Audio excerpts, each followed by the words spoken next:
Karma Yoga, Chapter 2. Each is great in his own place. According to the Sankhya philosophy, nature is composed of three forces, called in Sanskrit Sattva, Rajas, and Tamas. These, as manifested in the physical world, are what we may call equilibrium, activity, and inertness. Tamas is typified as darkness or inactivity. Rajas is activity expressed as attraction or repulsion. And Sattva is the equilibrium of the two. In every man, there are these three forces. Sometimes Tamas prevails.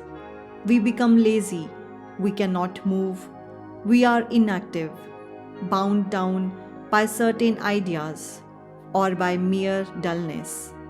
At other times, activity prevails, and at still other times, that calm balancing of both. Again, in different men, one of these forces is generally predominant.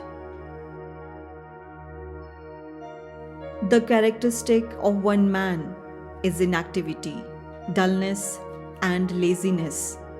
That of another, activity, power, manifestation of energy.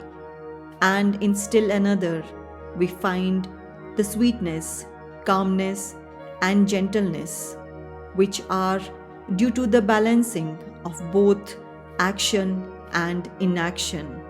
So, in all creation, in animals, plants, and men, we find the more or less typical manifestation of all these different forces.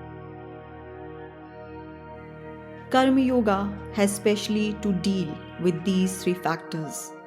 By teaching what they are and how to employ them, it helps us to do our work better. Human society is a graded organization. We all know about morality and we all know about duty. But at the same time, we find that in different countries, the significance of morality varies greatly. What is regarded as moral in one country may in another be considered perfectly immoral. For instance, in one country, cousins may marry.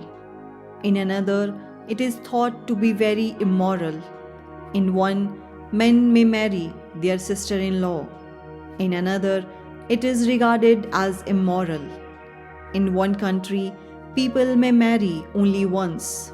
In another, many times, and so forth.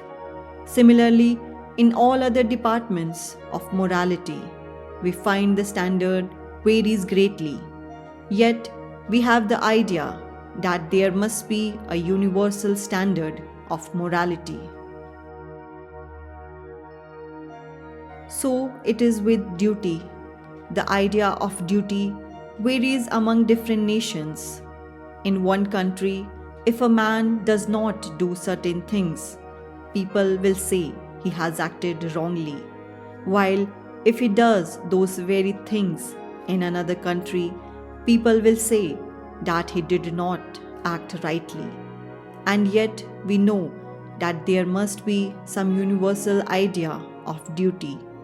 In the same way, one class of society thinks that certain things are among its duty, while another class thinks quite the opposite and would be horrified if it had to do those things. Two ways are left open to us. The way of the ignorant, who think that there is only one way to truth, and that all the rest are wrong. And the way of the wise, who admit that according to our mental constitution, or the different planes of existence in which we are, duty and morality may vary. The important thing is to know that there are gradations of duty and of morality. that the duty of one state of life in one set of circumstances will not and cannot be that of another. To illustrate, all great teachers have taught, resist not evil, that non-resistance is the highest moral ideal. We all know that if a certain number of us attempted to put that maxim fully into practice, the whole social fabric would fall to pieces. The wicked would take possession of our properties and our lives and would do whatever they liked with us. Even if one day of such non-resistance were practiced, it would lead to disaster. Yet, intuitively, in our heart of hearts, we feel the truth of the teaching, resist not evil. This seems to us to be the highest ideal, yet to teach this doctrine only would be equivalent to condemning a vast portion of mankind. Not only so, it would be making men feel that they were always doing wrong and cause in them scruples of conscience in all their actions.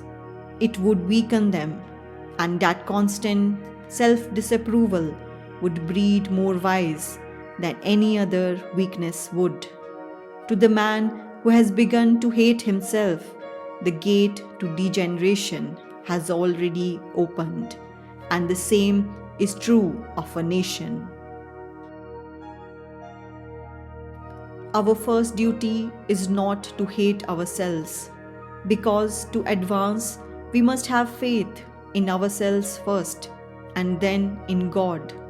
He who has no faith in himself can never have faith in God.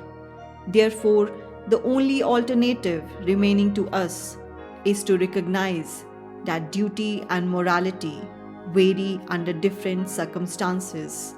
Not that the man who resists evil is doing what is always and in itself wrong, but that in the different circumstances in which he is placed, it may become even his duty to resist evil.